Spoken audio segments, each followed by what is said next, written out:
어제 과방에서는요, 최민희 위원장의 감사 운영 방식을 두고서 여당에서 문제를 제기했죠. 그러니까 급기야 최 위원장이 한 여당 의원의 발언권을 아예 박탈시키는 또 초유의 사태까지 벌어졌습니다. 네, 최 위원장이 발언권을 박탈한 건 국민의힘 최수진 의원입니다.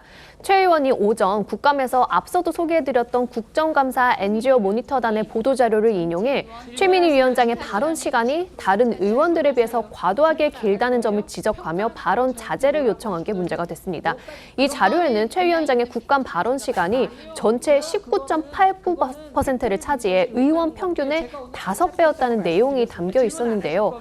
팩트를 빙자해서 욕을 한다고 날을 세운 최 위원장은 최수진 의원이 사과를 거부한 것으로 알겠다며 발언권을 박탈했습니다.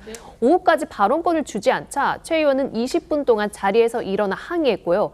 저녁 식사 후 속개된 국감장에도 모습을 드러내지 않았습니다. 어제 상황 보고 오시겠습니다.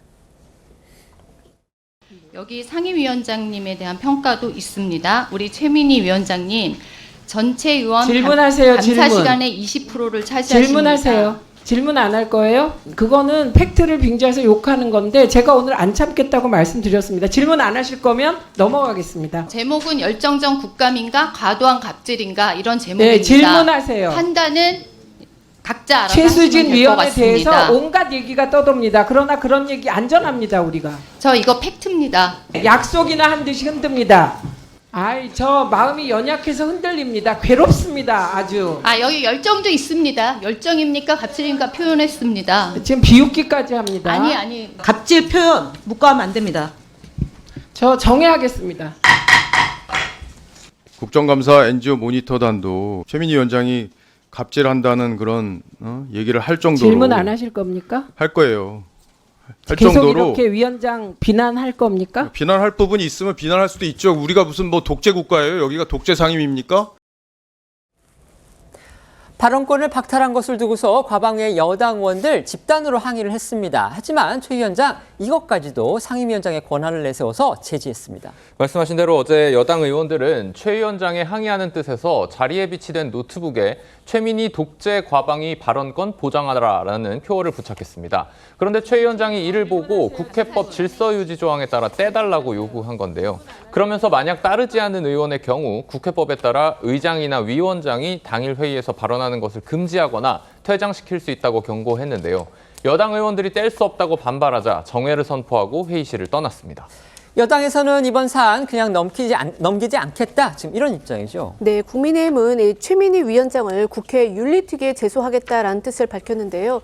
추경호 원내대표는 22대 국회 상임위가 지금까지 보지 못한 기이한 형태로 운영되고 있다고 우려를 표하면서 이 대응할 다양한 방법을 논의해 나갈 예정이다라고 했습니다. 그러자 민주당 소속의 정청래 법사위원장이 왜 최민희 위원장만 제소를 하고 나는 하지 않느냐라면서 이 추 원내대표를 향해 날을 세웠습니다. 기이한 형태로 상임위가 운영되고 있다라는 이 추 원내대표의 발언을 지적하면서 자신도 강력 대응하겠다 이렇게 예고하기도 했는데요. 관련해 추 원내대표 그리고 정청래 위원장의 발언 이어서 들어보시겠습니다.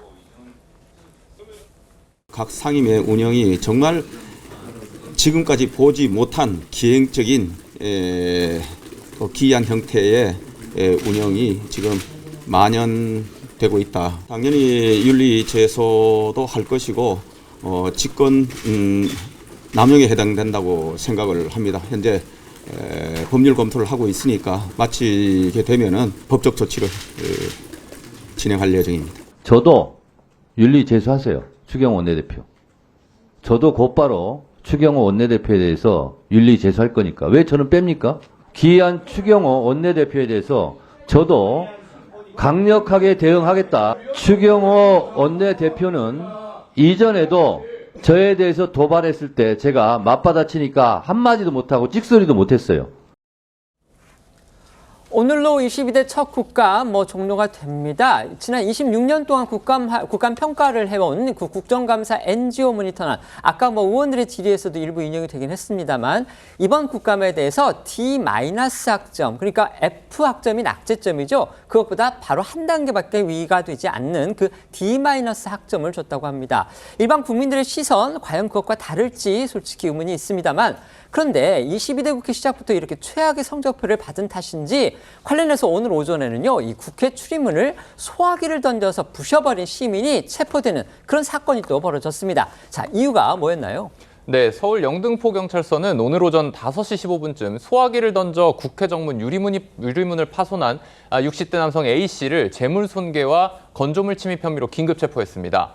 영상 보시는 것처럼 A씨는 국회 본관에 비치된 소화기를 휘둘러서 정문 유리창의 일부와 안내 입간판 등을 부쉈는데요. 신고를 받고 출동한 서울경찰청 국회 경비대는 CCTV 영상을 확인해 A씨의 인상착의와 동선을 파악한 뒤 국회 안팎에 수색에 나섰습니다. 그리고 오늘 오전 6시 25분경 국회 인근 한강공원에서 자전거를 타고 가던 A씨를 검거했습니다. 보도 내용을 종합해보면 A씨는 경찰 조사에서 국회의원이 마음에 들지 않아 국회의장을 만나고 싶다고 진술한 것으로 알려졌는데요. 경찰은 A씨를 상대로 구체적인 범행 동기를 조사하고 있다고 합니다. 오늘이 22대 국회 첫 국정감사의 마지막 날입니다. 지금 아까 말씀드렸듯이 NGO 평가단은 뭐 아주 정말 거의 낙제점이나 마찬가지인 그런 점수를 줬습니다. 어떻게 평가하십니까? 보통 국정감사를 국회의원들에게 있어서는 한 해 농사를 추수하는 시기라고 합니다. 모든 것을 행정부를 상대로 이 정책을 질의를 하고 뭔가 잘못됐는지 견제하고 감시하는 역할을 하는 거죠.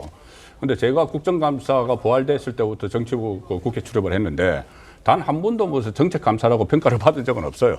항상 정치감사 이런 이야기를 했는데 이번 국정감사는 그중에서도 아주 극도로 정치감사에 머물렀다.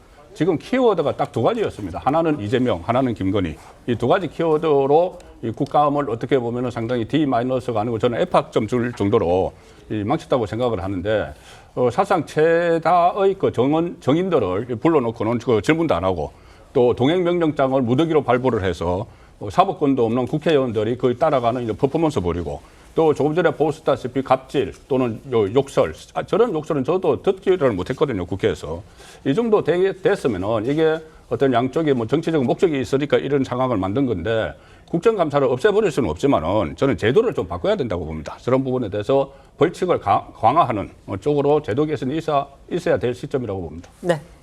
예, 일단 뭐 국정감사라는 부분들 지금 이제 우리가 자료화면에서 보긴 봤잖아요. 그러니까 정치적으로 이렇게 쟁점 붙는 부분만 우리가 봐서 그렇지 또 여러 의원들이 뭐 정책질이나 이런 국감들을 성실하게 했던 분들도 있다라는 점이 있는데 일단은 정치가 실종됐기 때문에 결국에는 국정감사까지 현안이 뜨겁게 붙으면서 결국에는 이게 국감이야 아니면 난장판이야라는 어떤 비판에 직면한 것 같은데요. 일단은 정치의 복원이 시급하지 않냐. 국정감사는 원래 예산에 대한 어떤 국정에 대한 평가를 하는 자리거든요. 근데 그런 예산 낭비라든지 예산에 대한 재정적인 정책에 대해서 제대로 하고 있느냐라는 것들은 조금은 국민들 눈높이에는 안 맞는 것 같습니다. 그래서 지금 뭐 상시국감 얘기가 나오고 있는데요. 뭐 9월에 이제 정기국회 국감하는 것보다는요. 수시로 국감을 해서 결국에는 어떤 국정을 잘 감시하는 기능을 하는 게 좋겠다. 저는 그런 좀 말씀을 드립니다. 네.